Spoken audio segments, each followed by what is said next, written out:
Bonjour et bienvenue pour ce rendez-vous hebdomadaire de décryptage de l'actualité économique et géopolitique. Bon, en fait, ça sera surtout politique.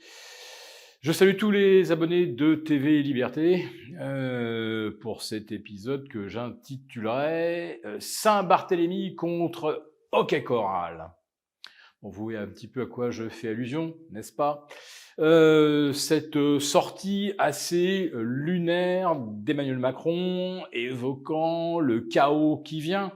Bon, non seulement il l'appelle de ses vœux depuis des trimestres, voire peut-être même depuis le début de son mandat. Rappelez-vous de cette interview, il évoquait la bête des événements qui vient, et il y était prêt, il est donc prêt à tout. Et il est même peut-être prêt à affronter une Saint-Barthélemy en France post-électorale, post-législative. Alors, il faut quand même voir sur quel terrain ça nous place, la Saint-Barthélemy. Bah, évidemment, donc, sur celui de la spiritualité. Je ne sais pas quelle est celle du président, mais par contre, ce que ça évoque, bah oui, forcément une guerre de religion. Donc là, ce ne seront pas les catholiques réglant leur compte aux protestants en 1572, non. Ça sera peut-être des affrontements, je ne sais pas, dans les banlieues entre musulmans et non-musulmans, ou peut-être fait-il aussi allusion à LFI, NFP, donc affrontements entre musulmans et juifs, parce que Gabriel Attal n'arrête pas de mettre l'accent sur l'antisémitisme d'une certaine gauche ultra, et puis bah bien sûr l'anti-islamisme d'une droite ultra. De toute façon, on a le choix qu'entre trois extrêmes, vous le savez depuis longtemps, donc si vous n'êtes pas de l'extrême centre, vous êtes forcément au bas d'extrême gauche, ou d'extrême droite, et nous sommes extrêmement privés d'un choix électoral au centre, puisque c'est comme ça que la France est gouvernée depuis plus de 60 ans. Sauf que là, évidemment, le centre a été littéralement désintégré et ne reste aux manettes du pouvoir que les plus extrémistes, ceux qui nous ont fait boire le café assis, circuler sur des plages dynamiques, interdit d'aller faire pisser son chien à plus de 100 mètres de chez soi, interdit de rendre visite à ses aînés hospitalisés à plus de 100 km de la maison, sans parler de l'apartheid sanitaire, des éborgnés, etc. Et ces gens-là se présentent donc comme le centre modéré et le camp de la raison. On n'imaginait pas un seul président de la République doué de raison évoquer une Saint-Barthélemy consécutive à une situation qu'il aurait lui-même créée. Bon, alors bien sûr, les étrangers ouvrent des yeux grands comme des soucoupes à la lecture des différents commentaires présidentiels. Mais attention, aux États-Unis, le chaos politique pourrait également surgir après ce pathétique débat de jeudi soir entre Joe Biden et Donald Trump, Joe Biden bafouillant quelques réponses, souvent assez lunaires, bredouillant à tel point qu'on ne comprenait pas ce qu'il disait. Et c'est une véritable consternation dans le camp démocrate, ou même donc des sénateurs et gouverneurs démocrates pensent que Joe Biden est une véritable machine à perdre. Et donc, la question de son remplacement va se poser rapidement, peut-être même avant le 4 juillet.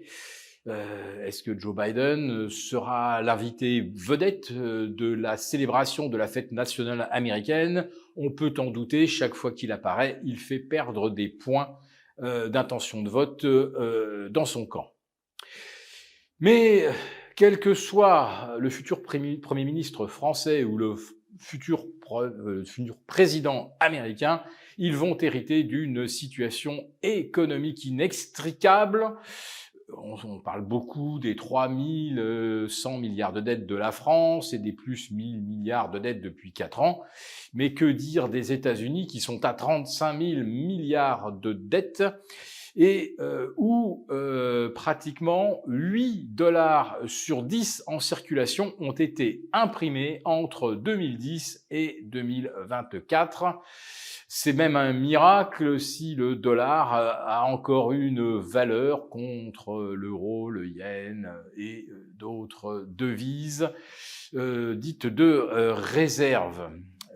Le dollar, on en a donc imprimé 80% de plus en l'espace de 14 ans.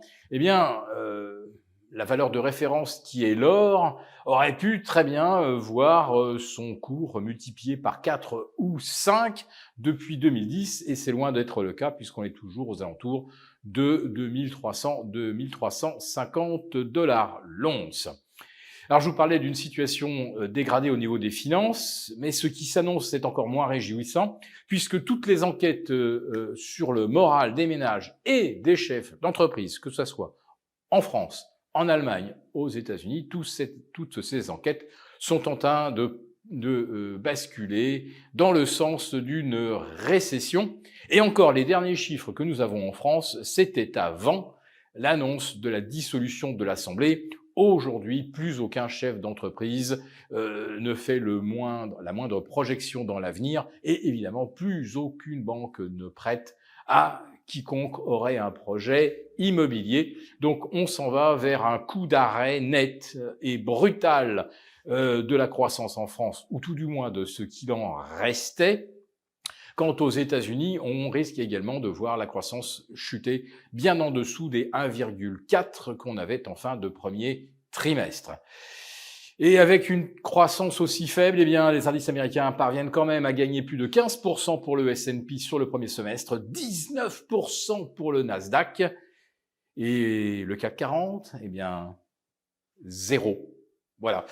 Donc, le tableau est assez sombre, et le règlement de compte à hockey choral entre Trump et Biden va probablement déboucher sur une période de grande incertitude politique aux États-Unis. À l'aube des législatives, nous avons conçu à votre attention un rapport spécial que vous obtiendrez gratuitement en cliquant dans le lien en description de cette vidéo. Un rapport spécial qui analyse toutes les conséquences économiques, financières et patrimoniales.